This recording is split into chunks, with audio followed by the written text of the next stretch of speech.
Sometimes you will have books that are non-parallel, or when the spine and the foredge are greater than 4/16 different. For example, this book is 10/16 on the spine and 6/16 on the foredge. So in these cases, there are 3 ways you can still have a stable box around it. Especially when the issue is that it's spiral bound, so it's going to have the wider spine and then suddenly drop off. I recommend taking, scraps of cardstock that are far too short to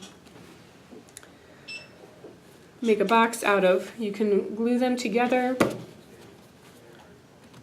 cut them to the height and width of the cover of the book minus that spine, and then glue it to the appropriate place inside the box to compensate for that empty space. Because with a lightweight box, you need all 8 corners to be pressing out in order for the box to close properly and properly preserve the book. Another option would be to take the difference between the spine and the foredge and create that, just say it's 4/16. I would measure that with an actual ruler and not my eyes. Score it twice along there, and then fold along those scores to create a triangle that you would place next to the book inside the box or glue into the box that would compensate for that empty space. The third method is to create a trapezoid box, and this diagram is available in the manual. And for a trapezoid box, which I've started here,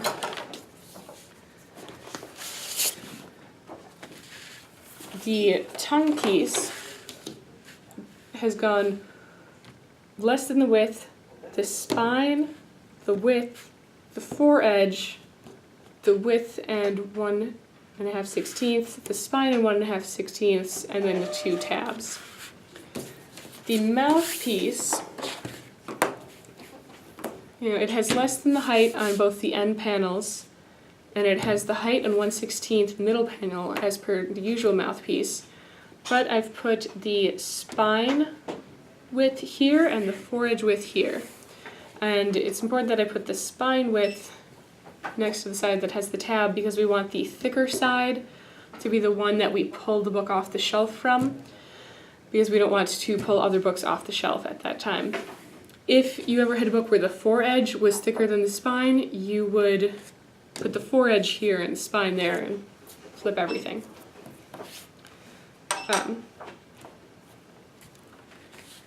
By flip everything, I mean it would go foredge, spine, foredge instead of spine, foredge, spine on the tongue piece, as well as flipping spine and foredge on the mouthpiece. So when I put this book together and fold it,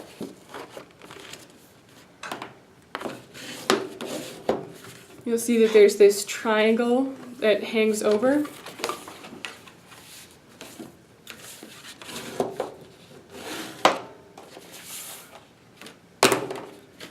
But I'm going to cut those overhangs off.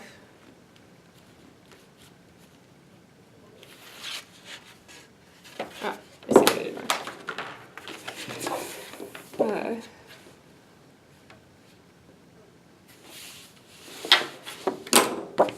One at a time.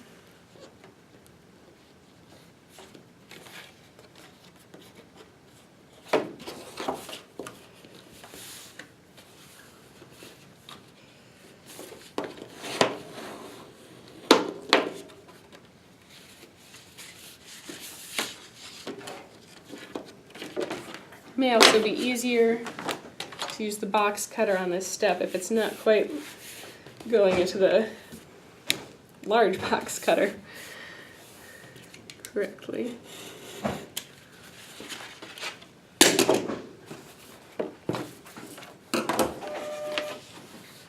Or you can start it with the box cutter.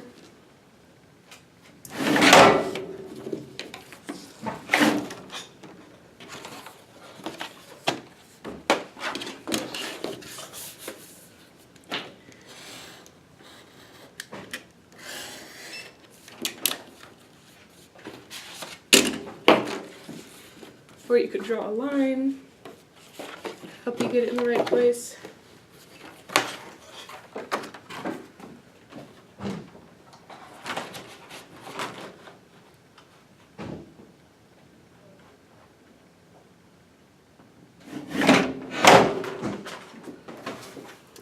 So this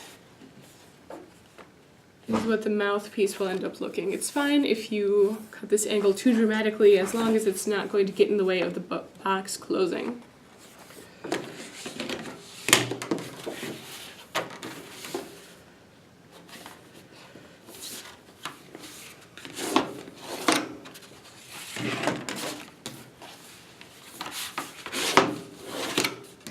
And I chose to use 20-point cardstock for this project, which means I do need to be pressing harder to get those creases to stay. And sometimes when you'll have a very thin spine like this, it can help to lay a ruler down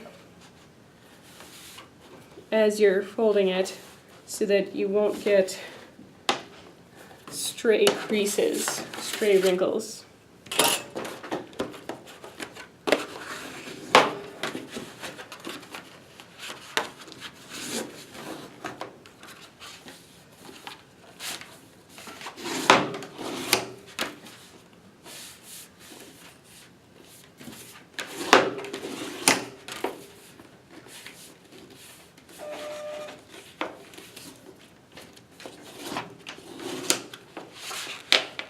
Right. So, as with the normal one, normal box, you've got width, spine, width, and that is the point. Bend this and attach the tongue to the mouth. And just like the normal lightweight, I'm using the bone folder to really stick down the tape right where I'm going to try to peel the backing off the tape. You can either use the scissors or your fingernails or a scorer to pull that away. I've pressed the mouth up against the edge there, lining it up nicely. And if this ever isn't perpendicular properly, it's not going to close well. And you may have to rip the pieces apart and put down new tape. Oh, the moment of truth. Let's see if it closes. Be sure to put the spine there. And because this is, typically we would put the book in this way, but because I'm asking them to put the book in face down, I'm going to write spine in pencil where the spine goes. So we close the top, the bottom, then the spine, or then the left, and then the right. So this foredge section was made a little too tight, so I'm going to try to correct for that with the bone folder.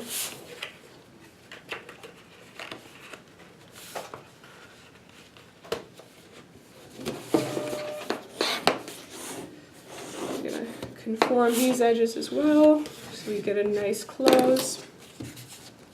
As you can see, this is the side we pulled off the shelf from. This is the side where the label will go, and that's the thicker side, the spine side, and this is the foredge.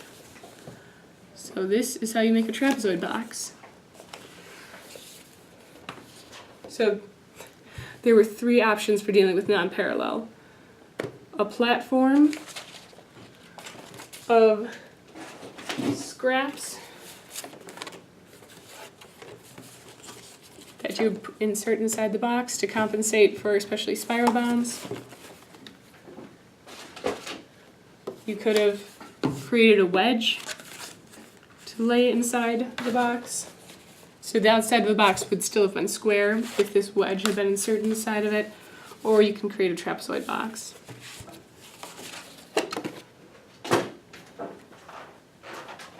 And, very important, put the glue slip back with the box.